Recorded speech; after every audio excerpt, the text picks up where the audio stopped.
El ex ministro de Estado, el doctor Gustavo Larrea, ha sido parlamentario también en nuestro país. Actualmente es presidente nacional de Democracia, sí, organización política. Mi estimado doctor, le solicito ubique de modo horizontal su dispositivo para efectos de la proyección que tenemos también en nuestras plataformas digitales. Ahí lo tenemos mucho mejor al doctor Gustavo Larrea. Le saluda Alberto Quintana. ¿Qué tal? Receta nuestra señal. Buen día. Buenos días, sí, muy bien, recepto la señal. Qué bueno, ex ministro. Consultarle sobre todo. Usted es un hombre que siempre se ha ubicado en la orilla de la izquierda política, de la izquierda tradicional de nuestro país. Y en esa medida, sí me gustaría, está atendiendo desde la capital de la República, nosotros estamos acá en nuestros estudios en Guayaquil, tener una lectura respecto a esta movilización que han planteado para el día de hoy las organizaciones indígenas. ¿Cuál es su primera reacción respecto a aquello? Nosotros decíamos más temprano, estamos llenos de complejidades, nuestra sociedad en general, todos los sectores están afectados, estamos atravesando este verdadero trauma post-pandémico y en fin, son una serie de situaciones y encima pues tenemos el día de hoy esta medida. ¿Cuál es su primera reacción, doctor Gustavo Larrea?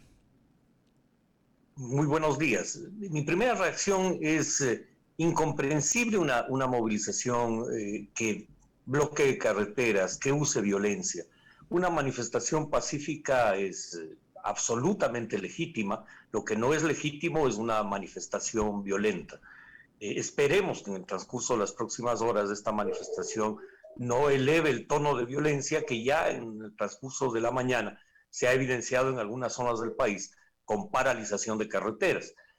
Más allá de las aspiraciones, muchas de ellas legítimas, desde luego, lo que nosotros rechazamos es el uso de la violencia. Desde luego que hay carencias, hay dificultades, hay demandas sociales que el Estado no ha procesado y que deberá procesar en los próximos meses y años. Pero más allá de eso, lo cuestionable es el uso, sin duda, de la violencia. Y solamente permítame, doctor, ¿no? Mi compañera Lorena Vázquez tiene algunos detalles, ¿no? Porque ya se está denunciando, por ejemplo, sobre todo en la provincia de Cotopaxi, estas situaciones anómalas, ¿no? Estas presiones que se están ejerciendo en las mismas comunidades indígenas. Lorena, por favor, ese detallito. ¿Cómo le va? A ver, dice, al puro estilo de la mafia, dirigentes indígenas en Cotopaxi, Tungurahua, Chimborazo amenazan a campesinos y trabajadores para acudir a las marchas y cerrar carreteras. La amenaza de cortarles el suministro de agua o sancionarles es una práctica abusiva de estos pseudo dirigentes, es lo que manifiesta Patricio Alarcón. Claro, que es dirigente de los sectores empresariales, pero de alguna manera refleja también esta actitud que se denuncia también, ¿no? De presionar, porque yo creo que estamos clarísimos, usted lo acaba de decir, ex ministro, ¿no? A ver, la protesta social, perfecto, que tenemos temas de reivindicaciones sociales, pero por supuesto que sí, todos los sectores, los profesionales, ¿no? En las distintas ramas, los mismos sectores de microempresarios, de pequeños empresarios o hasta de grandes empresarios tienen dificultades terribles por el escenario internacional incluso, pero bajo estas circunstancias definitivamente no se justifica una acción que no termina abonando en nada, doctor. Así es. Cerrar el diálogo, cerrar las puertas de conversar es un error. Yo creo que la CONAIE legítimamente puede establecer un diálogo con el gobierno ha manifestado su deseo de abrir diálogo y creo que ese diálogo debe darse, que esa es la salida a este tipo de acciones y una agenda común de resolución de problemas que afectan a los pequeños productores del campo, especialmente a los de la sierra, aunque también a los de la costa. Es decir, creo que se pueden establecer una agenda de compromisos y de acuerdos. El país necesita paz, necesita tranquilidad para su reactivación económica, para la generación de empleo, para solucionar los propios problemas sociales que la pandemia profundizó, problemas en el campo educativo, más de 1 año y medio, casi 2 años de escuelas y colegios y universidades cerradas, el sistema de salud pública mismo tiene afectaciones porque estuvo abocado a atender la pandemia y esto generó problemas de desabastecimiento de medicamentos para otras enfermedades. Hay que recuperar el tiempo perdido en el campo de la salud, desde luego, y lo más importante, el empleo. Entonces, si tenemos una agenda de reivindicaciones, que esa agenda sea propositiva, que sea para el desarrollo del país y no para la violencia.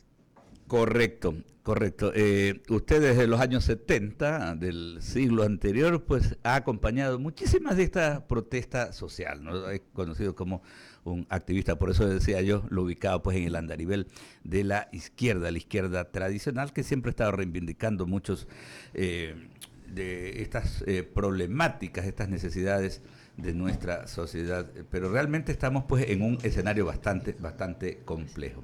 Tal vez para ubicarlo también en el otro tema que nos preocupa, el hecho de que usted ha sido ministro de gobierno y en algún momento pues había la cartera de seguridad interna y externa y usted fue su titular, le permite tener pues una perspectiva bien clara de las amenazas que tiene nuestra sociedad y el Estado ecuatoriano. Y básicamente me refiero a estas operaciones del crimen organizado transnacional.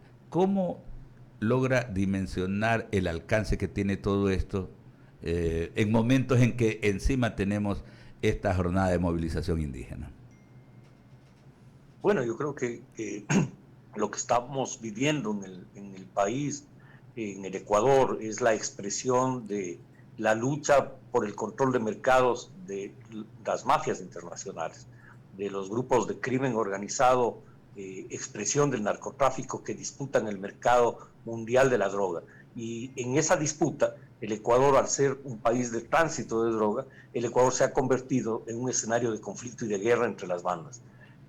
Evidentemente esto ha generado enormes problemas, especialmente en los sectores más vulnerables, más pobres, donde se enfrentan, diría, los soldados de estos grupos delincuenciales, organizados ya. Y creo que la respuesta que el Estado debe dar a esta acción es una respuesta internacional en cooperación con los organismos de seguridad de los países amigos, porque esta es una guerra internacional, pero también desde luego a nivel nacional y local. Me voy a referir brevemente al tema local, al tema de las ciudades. La acción de seguridad en las ciudades no es solo una acción de seguridad policial y militar, debe ser integral, debe ser la intervención en los barrios populares con educación, con cultura, con acción social inmediata. Barrios abandonados con enormes problemas sociales y económicos deben ser atendidos con prioridad, con participación de esas comunidades locales, de esos barrios, de esos sectores.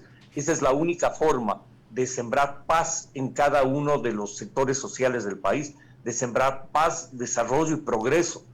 No solo se combate esta acción con medidas policiales y militares, decía yo, sino con acciones integrales. Correcto, son las 7 de la mañana con 57 minutos. Verónica Landeta, con más inquietudes. Estamos conversando con el doctor Gustavo Larrea, ex ministro de Estado y ex parlamentario de nuestro país. Doctor Larrea, buen día. Para no desviarnos del tema, ya que usted ha dicho cómo definitivamente hacer este control en las ciudades, pero ¿cómo enfrentamos esta delincuencia transnacional cuando vemos que nacionales están involucrados en el tema de proveer armas a las propias FARC? Un ecuatoriano, de acuerdo a investigaciones hechas por un periódico en Colombia, sería uno de los principales proveedores de armas de las FARC. Él vivía en Calacá, Colombia, y ha sido acusado por la Fiscalía de ese país de ser uno de los principales proveedores de armas, explosivos, alimentos, ropa y medicinas de las Fuerzas Armadas Revolucionarias. Se le ha hecho toda la investigación y definitivamente pues ha sido un nexo. Ha creado un sinnúmero de operaciones desde La Macarena, en el Meta, San Vicente del Caguán, en Caquetá y en otros municipios de esa región. ¿Cómo le hacemos frente definitivamente a esta delincuencia organizada de la región y también viene de otros lados, con simplemente montar un operativo estratégico de reforzar quizás militares en las calles, policías, aumentar más agentes del orden, más camionetas, cuando las cosas son ya más allá de lo que se puede observar? Creo que este es un tema más profundo, no no se lo combate con medidas solamente disuasivas, aunque puede haber disuasión. Lo fundamental no está ahí, lo fundamental está en el trabajo de inteligencia del Estado ecuatoriano, de los organismos de seguridad, tanto militares como policiales. Es el trabajo de investigación fundamentalmente, el que permite dar golpes certeros al crimen organizado internacional, en colaboración con los organismos de inteligencia de los países amigos. Creo que eso es fundamental, la cooperación internacional, porque se trata de una acción de crimen organizado internacional. Y en este sentido, pues esto no quiere decir que no haya ecuatorianos vinculados, desde luego que los hay, obviamente. El hecho de que sea transnacional no quiere decir que solo sea gente de fuera, también hay gente, obviamente, ecuatoriana inmiscuida en esta acción. Y lo podemos ver a diario en la captura, por ejemplo, del señor Norero, es una expresión clarísima de que la mafia está presente en la sociedad ecuatoriana. Y en este sentido, el combate también es inteligencia, también es cooperación en información para desarticular estas bandas del crimen organizado. Son las 8 en punto de la mañana, 8 en punto de la mañana. Seguimos en este diálogo con el doctor Gustavo Larrea. Ya se integra también Ramiro Cepeda a esta entrevista. Ramiro. Gustavo, ¿cómo estás? Buenos días, qué gusto verte. Igualmente, un gusto. Sí, yo siempre he sostenido que usted es una de las mentes más lúcidas y talentosas en conocimiento político. Y el día de hoy hay un cóctel de cosas que se ven en la calle y que están nadando en la Asamblea Nacional. Todo este ámbito de la contaminación del movimiento indígena, porque desde hace algún tiempo la división entre los verdaderos intereses del movimiento indígena y otros intereses inconfesados e inconfesables de este mismo movimiento han terminado desvirtuando lo que otrora era un limpio escenario de protesta a un confrontativo acto casi que de guerra.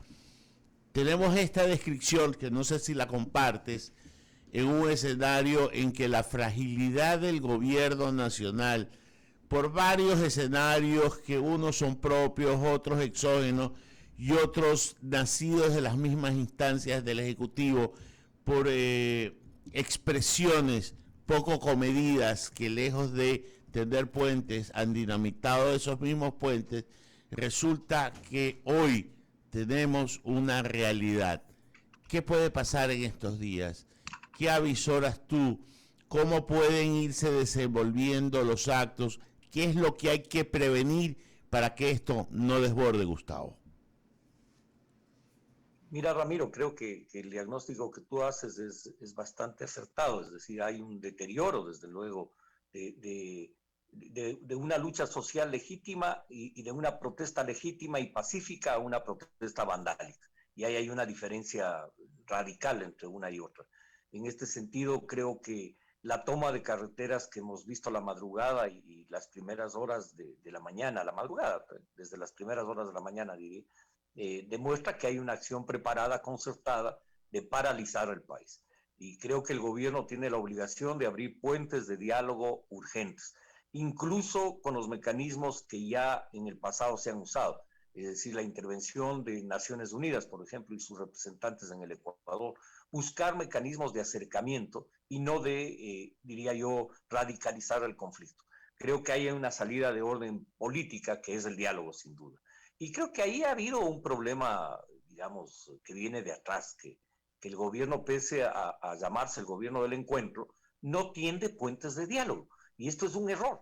Y este es un error que viene no solo del actual ministro de gobierno, sino de la ministra anterior. Los diálogos de ellos fueron muy puntuales. No se comprende que el diálogo es permanente y con todos los sectores. Y creo que ahí también el gobierno, digamos, tiene una parte de responsabilidad en no mantener una acción directa con la sociedad y sus organizaciones. Y creo que lo mismo se expresa en la propia Asamblea Nacional, donde el gobierno ha perdido su capacidad de mantener diálogos y puentes con los distintos sectores. Y creo que hay que recuperar eso. ¿Qué puede pasar? Que si no existen puentes para generar diálogo, esto puede continuar y puede deteriorar la situación de recuperación del país. La paralización no le beneficia a la sociedad y al Estado ni a la nación en su conjunto. Una paralización de esta naturaleza va a implicar pérdida de cientos de millones de dólares si esto se prolonga. Por lo tanto, creo que la medida más sana, más directa, es el diálogo y abrir puertas para ello. Y no esperar la escalada de la protesta para recién ahí abrir puertas de diálogo. Coincido, es que hay que evitar la escalada, y es que yo veo el escenario en la Asamblea Nacional cuando quieren destituir a una vicepresidenta para llenar esa vacante y luego sustituir al presidente. Yo lo veo así. Tú que vas en el análisis político, también es una opción que se puede ir tejiendo, y todo esto tiene un fin terrible, que es hacer una oposición ciega a un gobierno que, si bien es cierto, no tiene la fortaleza popular que demanda el ejercicio de un poder, sí tiene su legitimidad de origen. Lo que yo creo es que no ha tenido lo que tú y yo coincidimos, el suficiente diálogo transparente y sin querer imponer una agenda, porque yo veo al presidente con muy buenas intenciones, pero no lo veo con la capacidad de aceptar las buenas intenciones de aquellos que no ganaron, pero que tienen poder. Entonces, conciliar esto, ¿cómo? Si ya los puentes están dinamitados, Gustavo. Hay que reconstruir esos puentes. Es decir, cuando un gobierno pierde mayoría, tiene que reconstruir su mayoría. Es decir, más allá de que nuestro régimen no sea parlamentario y sea hiperpresidencialista, y ese sea uno de sus pecados, de todas maneras no se puede ignorar el peso de la Asamblea Nacional. Por lo tanto, el gobierno debe fijarse como objetivo reencuentro con los distintos sectores.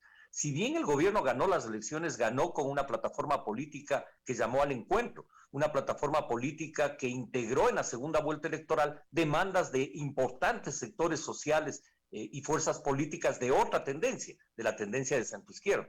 Por lo tanto, el gobierno debe hacer los esfuerzos por encaminar un gran acuerdo nacional y no creer que tiene la potestad de gobernar sin acuerdos, porque eso le dificulta enormemente la acción del gobierno. Desde luego que no solo hay protesta legítima, también hay intereses que buscan la desestabilización del gobierno y del país, que buscan pescar a río revuelto en medio de esa desestabilización. Por lo tanto, defender la estabilidad, defender la democracia, implica abrir puertas de diálogo y buscar grandes acuerdos nacionales. El país necesita esos acuerdos para salir de los enormes problemas que la pandemia nos dejó. Vamos aquí de la mesa de diálogo a mandar su carpeta al presidente de la República un poco para que vaya por un ministerio en donde logre conciliar esto, porque se necesitan, bueno, en su caso no canas, se necesita la experiencia, porque canas no veo muchas ahí, pero en todo caso, Gustavo, se necesita la experiencia y el talento, porque veo que se ha dejado a un lado esa experiencia y talento de los viejos en este gobierno. Gustavo, queremos agradecerte por habernos atendido hoy en la mañana. Siempre es muy grato conversar con usted y escucharlo, lo talentoso que puede llegar a ser un comentario emitido por usted. Muchísimas gracias, Ramiro. Un muy buen día. Gracias.